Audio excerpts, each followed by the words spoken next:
Jerry. Once again, we're live in a different mood today. During the week, we had some issues that came up. The candidates with President Muhammadu Buhari and his Vice President, Professor Osinbajo, at the it was televised across the whole country, and we all followed it and we saw the response regarding issues concerning Nigerians. We also heard that we have a new IG now, and we are expecting work to kick off. But today, my focus of discussion will be on the candidates with President Muhammadu Buhari and his vice, Professor Osinbajo. Some of the questions were asked. They asked him about the situation in Nigeria on farmers' headers classes, situation like corruption issues, things like security, and we saw some terrible response from the president and also a candidate of the All Progressive Congress come 2019 general election. Now, the issue is that we now have a president who cannot tell us the reason why we should vote him in. He'll be telling us that if his party nominated him, he will contest. Asking about corruption. Regarding the SSG, he was asking, who is that? Who was that? You know? Now, it will bring this now to the knowledge of those who doubt or who believe that the president is competent enough to lead this great nation. President Muhammadu Buhari, in that occasion, shows to the whole world and Nigeria once again that 2019-2023 is going to be a funny ride if we have him as our president. For someone who don't actually know whom his SSG is, when you ask him about corruption issues, why are you not prosecuting? And he says a different thing. For those of you who missed this episode of the candidates on NTA and other platform, you have the opportunity today to watch some of the key events of which I will be bringing to you this afternoon. So you can just stay tuned as we go on this break. By the time we return, you will watch all the videos, and you will see the reaction of Mr. President to farmers' headers clashes in Nigeria, to security, to his health, and why Nigeria should vote him again. And you will now sit down on your own and do the analysis for yourself. If he suits you to be your president come 2019-2023, then you go ahead to vote him. But if that's not the case, we still have another chance. You know, there are other candidates in which you can vote for. And by tomorrow, we'll be having also the presidential debate, and it will be good for everyone to also watch. So I am live today to tell you all to try and keep a date with us tomorrow by 7 p.m. to 9 p.m. when the debate will kickstart, and we'll bring all the events as they happen. Thank you very much.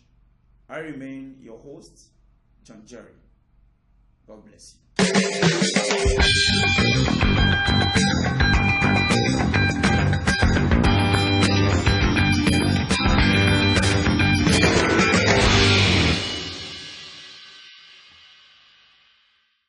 Welcome back.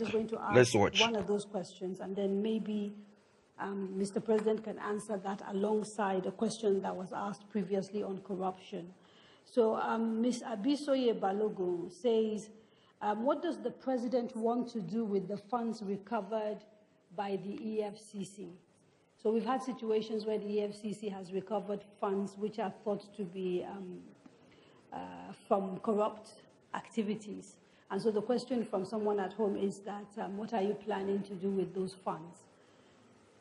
Well, I think the government made a statement on that. Firstly, by asking that there should be TSA, Treasury Single Account, so that all monies, you know, either as revenue or from recovered from corrupt people, will go through one single account so that it can be accounted for and how it is taken away. I think I have already made a statement on that issue. And what we are doing is that the extreme deficit in infrastructure, that money will be put, you know, for the infrastructure, the roads, the rail, power, but it will go along with budgeting, which means initially the National Assembly, when they approve the budget, whatever deficit is likely to happen will be funded from that money. Mr. Vice President, as a lawyer, I'd like to actually ask you, because some people have actually suggested that where a forfeiture has happened without a conviction, it might be problematic spending that money. What is the legal position? Well, the legal position is that once there's a final forfeiture, the asset already belongs to the state.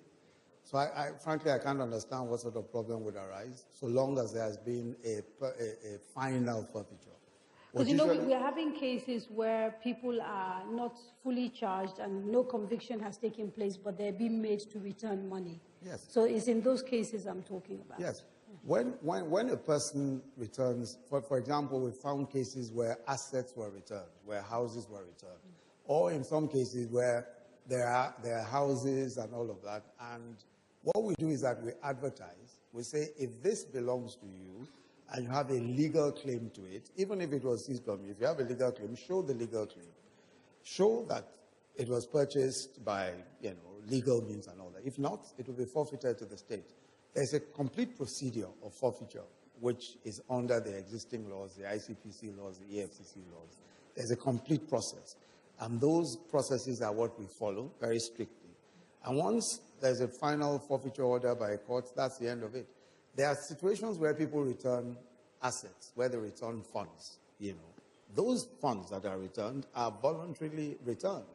Because if for example, $1 billion is found in your account and you earn only 500,000 naira a month, then clearly there's some explanation you need to make. Most people would rather voluntarily return the fund rather than going to any arguments with the EFCC. And in such cases, we simply forfeit. So what is the basis for deciding who you're going to prosecute and who you're going to just allow to just return funds? Because we've had a mixed bag. We've had people who've had assets taken away from them and they're walking the streets. Nothing has happened to them. We have people whose assets have been seized and they're being tried. What is the rationale that determines who gets persecuted and who walks away? Let me say straight away that there is no distinction.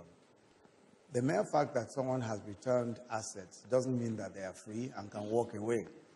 And there are so many people walking the streets who are on trial, by the way, you know, because you are on bail almost within, you know, days of your being brought before the court. So that's not the problem.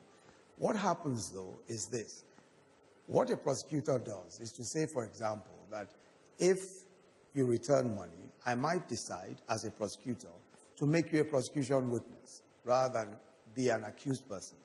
If, for example, there's a fraud involving 5, 6 people, if you charge all of them, you're not going to find evidence because unless you get each of them to make a confessional statement, and the confessional statement only inculpates the person who has made that statement. So you must find 1 or 2 of them who will be able to give evidence. So you might say, okay, of these 6, I'm going to decide to make 2 of them who are probably, you know, more or less guilty of the same offense or responsible for the same misconduct. but one or two of them will be prosecution witnesses. So that's really the way it goes. Okay. Let me bring Mr. President in, because I want to switch gear a little bit and start talking about security, right? Mr. President, we've had people say that Boko Haram has been technically defeated. And yet a technically defeated Boko Haram is killing soldiers in the northeast.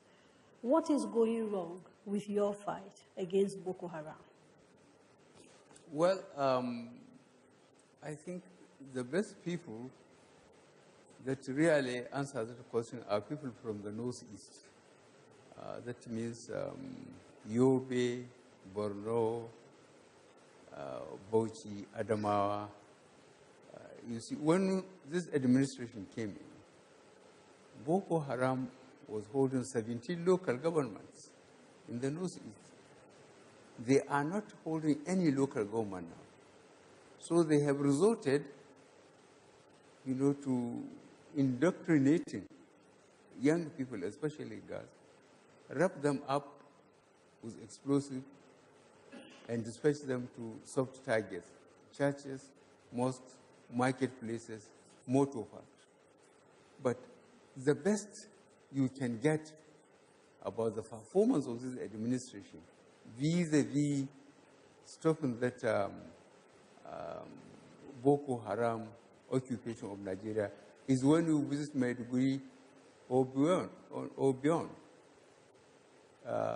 People go back to the land they are farming.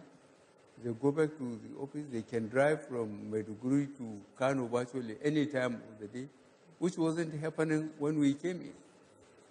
And as I said, I still feel that you, the press, should do more research and not just going and staying in a hotel in Maiduguri. Try to go to Munguno and talk to the people. But there's no doubt, though, that we've seen an increase in attacks against the military in particular by Boko Haram. In the last 6 months, we've had 2 major military installations attacked and soldiers killed. Are you at all concerned with this focus or new focus that Boko Haram seems to have, which is basically targeting military targets, and the success they've actually had in killing hundreds of soldiers in the last few months? You see, thank goodness, if you have a background of military training, is that when you don't fight any conventional war, now that they are putting tactics of terrorists, they choose their targets. They choose the time, they choose where to attack, at which time. With that, you have to be highly mobile, you have to have very good communication, and we have resources limitations, because a lot of Nigerians don't feel that we are in an emergency, that the military needs a lot more money for equipment, a lot more money, for spare parts, for communications, and so on. But Boko Haram, certainly, they are being supported by forces outside Nigeria. Now, you talked about resources. I think since coming into government, my total calculation is that you've spent something like, or you've budgeted, let me not use the word spend, you've budgeted something like 1.8 trillion for defense. And yet, that's the number I have. I might be wrong. That's wrong. That's very wrong. Okay, we'll cross-check and make sure. But I was told my research showed over the last 3 years, I'm talking about 3 years, 1.8 trillion. So not one budgetary cycle from 2015 to date. Yeah, 1.8 trillion. And yet we have soldiers complaining about a lack of equipment. We have soldiers, last year we saw Maiduguri Airport demonstration by soldiers who felt they were not being looked after. And so the question is really, as Commander-in-Chief of the Armed Forces, how much are you holding the leadership of the Army accountable, given the complaints we're getting from the rank and file about welfare? I received weekly situation report from the military in the front.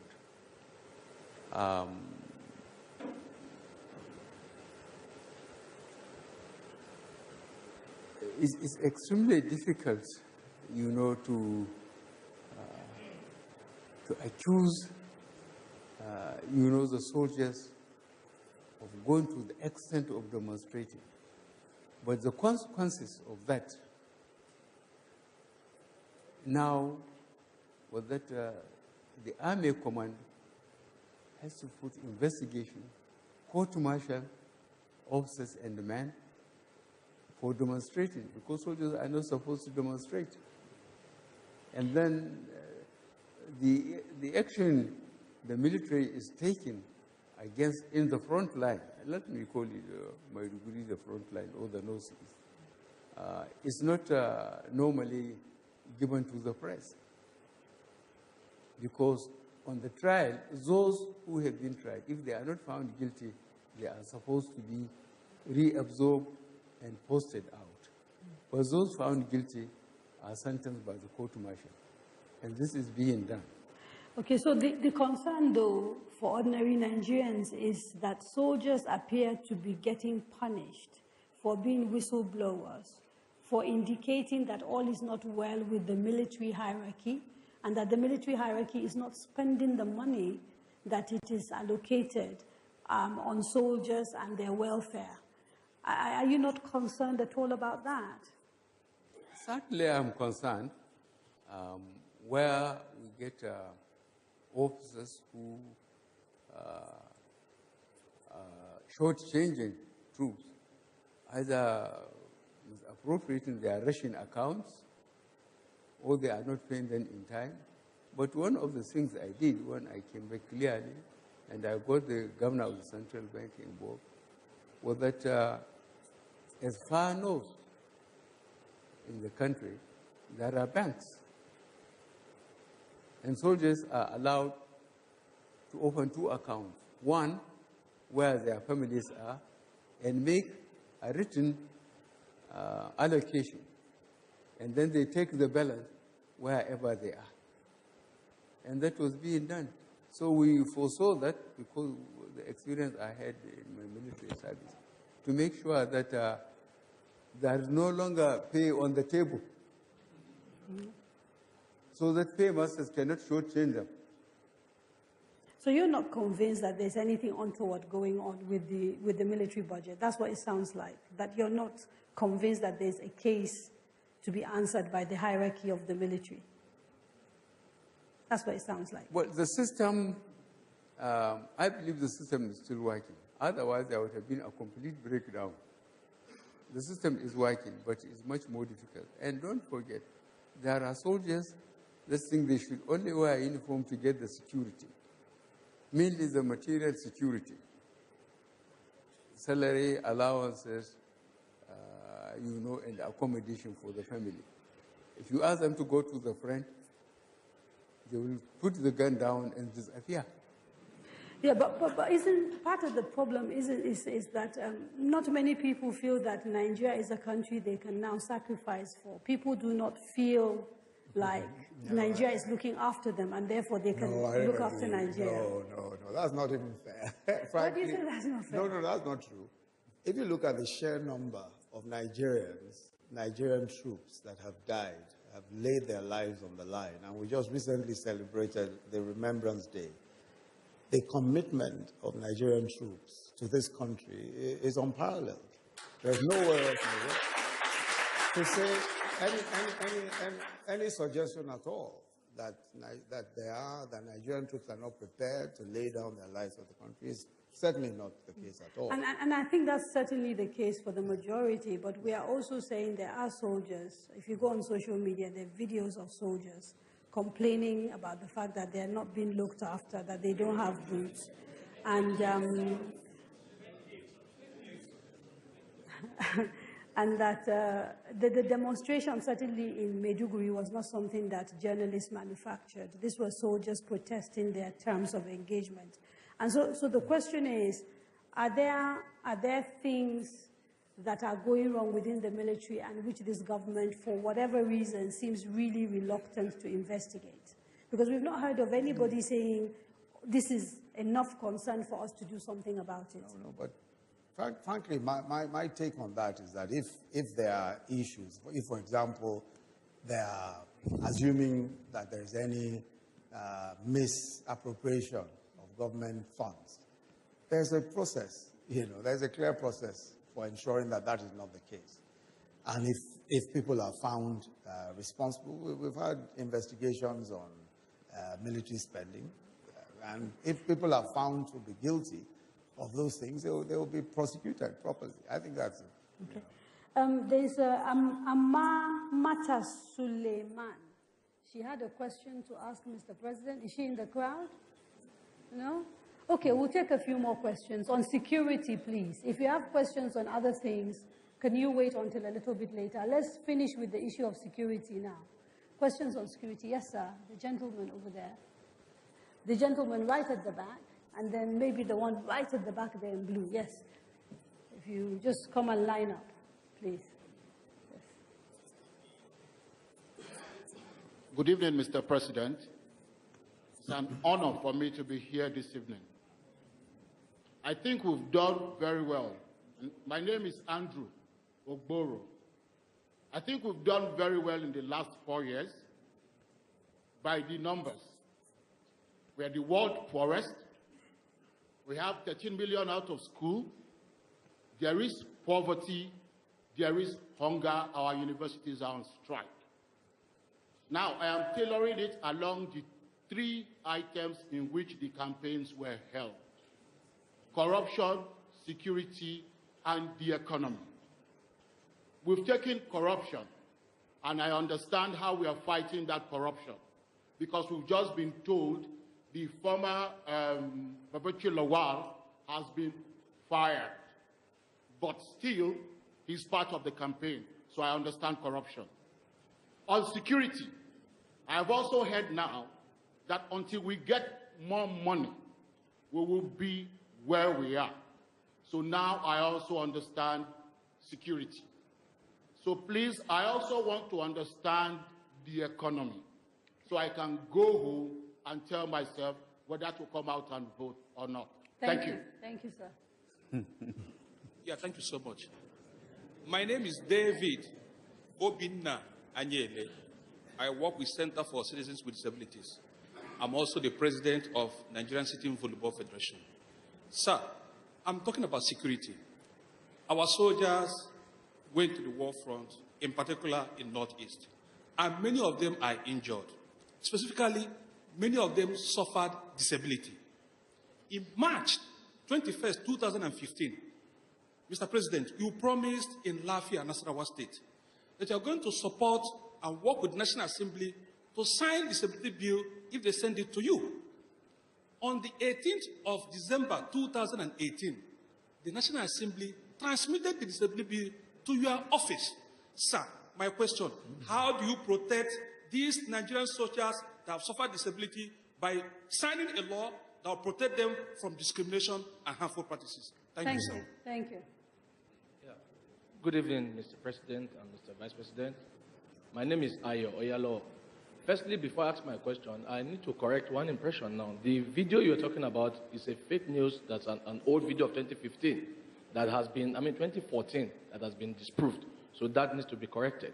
Now, to talk about security, first and foremost, the president has said clearly about people spending 16 billion on power, and we don't have the power yet. So my question is, Mr. President, if you are re-elected, do you have any plan to deal with such people? Because the truth is, if people continue to steal and they get away with it and nothing is done, then people will continue to steal. So what is your plan to deal with people who have stolen Nigeria patrimony and are still walking free if you come back? Thank you. I'd like to intervene.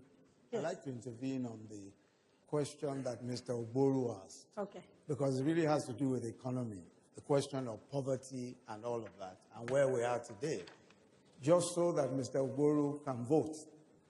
Mr. Oboru, let me take the question on Nigeria being the poorest. Now, if you look at the MBS figures, that's the Nigerian Bureau of Statistics figures, as of 2012, Nigeria had 112 million people in extreme poverty. 2012. If you look at the figures today, going by those same figures, they say about 86 million, but higher than India. Now let me explain, and let me put this in perspective. From 2010 to 2014, Nigeria earned the highest ever from oil revenues. In 4 years, Nigeria earned 383 billion. Yet, poverty figures went from about 82 million to 112 million in 2012. And the numbers continued. That's the reason why we had a poverty problem. Unfortunately, with the resources we had, poverty was not addressed. Poverty doesn't disappear overnight. When people are poor, they remain poor unless the government does something about it. Nothing was done, despite the highest revenues in our history. In 3 years of our own government, 3 years, 94 billion is what we made from oil revenues. Compare that to 383 billion. Oil at some point was 110 to 114, and we had poverty figures of 112. Now, what did we do from the point of view of the economy to alleviate poverty? We started the largest program for social investment in the history of this country. That's why we have the conditional cash transfers. We're giving the poorest people in our country today 5,000 naira every month. We are only able to give about, we're hoping we'll be able to give about 1 million to start with. But in order to prevent stark poverty and malnutrition, we're doing our homegrown school feeding. We're feeding 9.2 million children every single day in public primary schools. Aside from that, the trader money and market money that we're doing, the trader money and market money, these are loans to the poorest. Now, let me give you an example of the trader money. Trader money, we're doing... Yes. About the fact, can you hear me now? Yes. You talked about the 2012 figures of poverty, how it's 100. So what has happened in the world is that it used to be that extreme poverty was measured at people who live on less than $1 a day. It's now less than $2 a day. And maybe that might explain the differences in the numbers that you've quoted. No. I'm not even quoting those numbers to show that what I'm merely saying is not that poverty has reduced considerably. No. It seems to have increased. I'm saying that what has happened now is that we're dealing with the issue of poverty. We're now dealing with it. When we earned money, when we earned a lot of money, there was no program. The program that was in place, the Sure P program, who can point to a sensible beneficiary? Who can point to a credible Sure P program that alleviated poverty? Who can? Let me finish the point that I'm making. Now, with the trader money, for example, I'll give you just one example. We're giving 2 million market women. We're giving 2 million of them loans starting with 10,000 naira. These are petty traders. Some of them, their inventory is not more than 2,000 naira. We give them 10,000 naira. When they pay back, automatically, electronically, they get 15,000. When they pay back, they get 20,000. And it goes all the way up to 100. And we're going to give 2 million people. All of that is 20 billion naira. Just 20 billion naira. Now, let me tell you what. There was a government in this country where $292 million was withdrawn weeks to the elections. Weeks to the elections. Another 40 billion was withdrawn weeks to the election. We have all the evidence. We've shown the evidence. Poverty at that time was still at 112. Today, we're spending a mere 20 billion for 2 million people. If you calculate just $100 million, that today's money is 36 billion naira. If they had spent that 36 billion naira, more people would have moved out of poverty before we took office in 2015. Okay, let us not talk. So when we talk about poverty today, you can't. India had a plan to get its people out of poverty. That's how come India has even overtaken us. The first plan to get people out of poverty, a credible plan, is what we have in place. We're spending 500 billion. We're spending 500 billion in our budget. Poverty doesn't disappear. You've got to deal with it. And that's exactly what we're doing. We are dealing with it on a daily basis. We have a credible program. We're ensuring that that program works. And that's how it's done. Okay. All of today, isn't it incredible? And Mr. Ogboro, you too should find it completely incredible that people who squandered the kind of money, when oil was $100 a barrel, poverty was at 112 million extremely poor. Those same people today come and ask the sorts of questions and say, oh, they were still poor. We're poor because nobody took the trouble to get people out of poverty. Okay. And that's what we're doing today.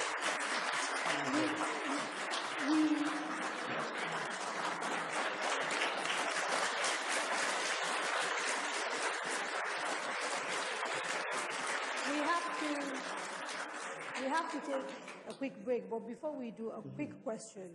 Again and again, when we talk to people in government, you keep talking about 16 years of PDP. For many Nigerians, the PDP and APC are two sides of the same coin, simply because you got so many PDP people in APC, and now some APC people have gone to PDP, and PDP people have come to APC. What is the difference, really, between you and the people you've replaced? I think there's a huge difference. I think there's a massive difference.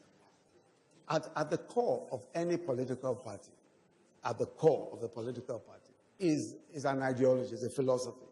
At the core of the APC, whether you have some people coming in from PDP or coming in from elsewhere, at the core is what our manifesto speaks about.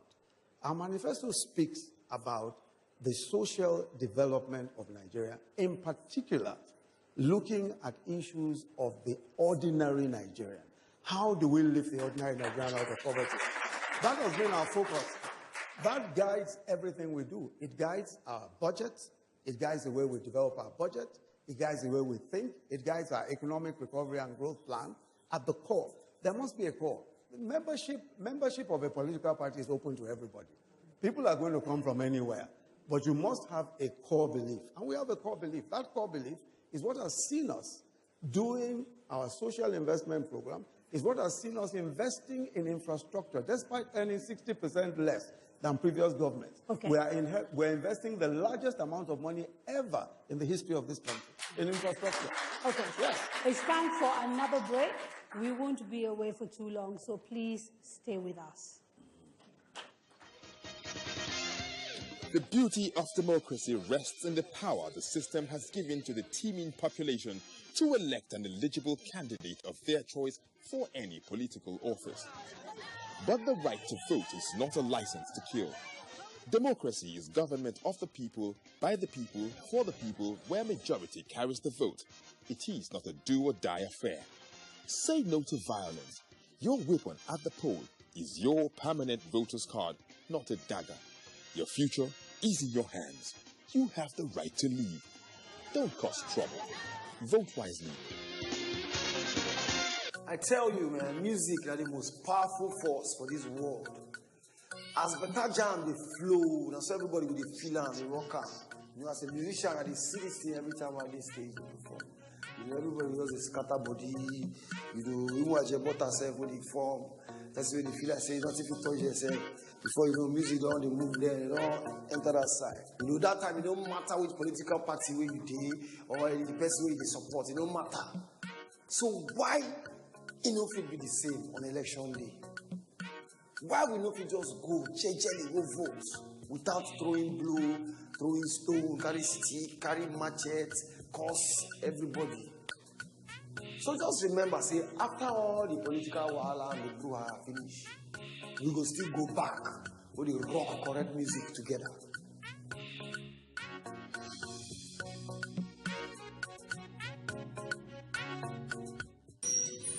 A popular saying in Nigeria goes that at the time a cockerel matures, it begins to crow to tell the world the time of day.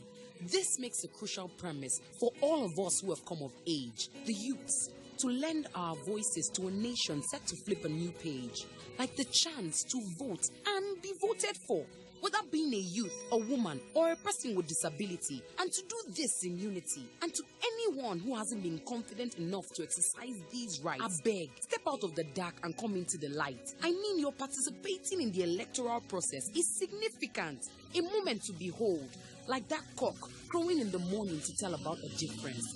No sit down, look. Do something that will count today and be in tomorrow's books. The elections are coming. Register for and get your voter's card, your power card. As a citizen, and especially as a young lady or lad, lend your voice, use your voice, talk, say, and tell the world the time of day. The Candidates, a presidential town hall co-production between Daria Media and NTA, supported by the Lafata Foundation. Kingsley Moghalu and running mate Omar Getso of the Young Progressive Party, Muhammadu Buhari and running mate Yemi Osinbajo of the All Progressives Congress, Omoyele Sowore and running mate Rabiu Ahmed Rufai of the African Action Congress, Atiku Abubakar and running mate Peter Obi of the People's Democratic Party. Moderator Kadri Ahmed.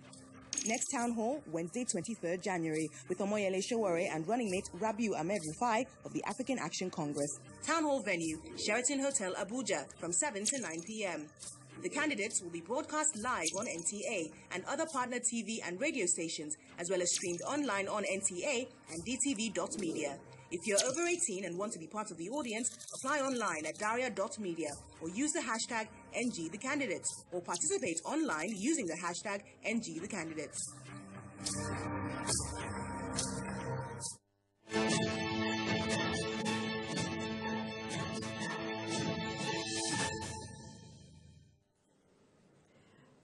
Welcome back. You are watching The Candidates, brought to you by Daria Media and the Nigeria Television Authority with the support of the MacArthur Foundation.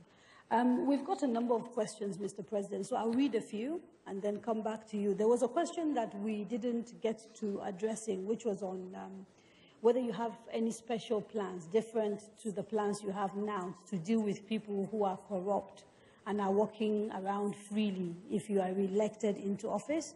There was the issue of the connection between corruption and infrastructure. I don't know if you want to talk to that. And I'm going to ask two more questions, and then we'll take them together. The gentleman or lady who wrote this didn't say their name, but they said that there are some categories of military retirees who fought on the Nigerian side during the Biafran War and are yet to get any form of pension because they didn't complete the number of years to be entitled to pension, whereas their counterparts who fought on the Biafran side against Nigeria are receiving pensions because they were pardoned. Is there any plan to address this? And then the final question, because we're talking about corruption again, why has your government remained silent about the corruption allegations against the governor of Kano State, Abdullahi Ganduje? And why have we even seen you standing next to him at a rally? So, 3 questions.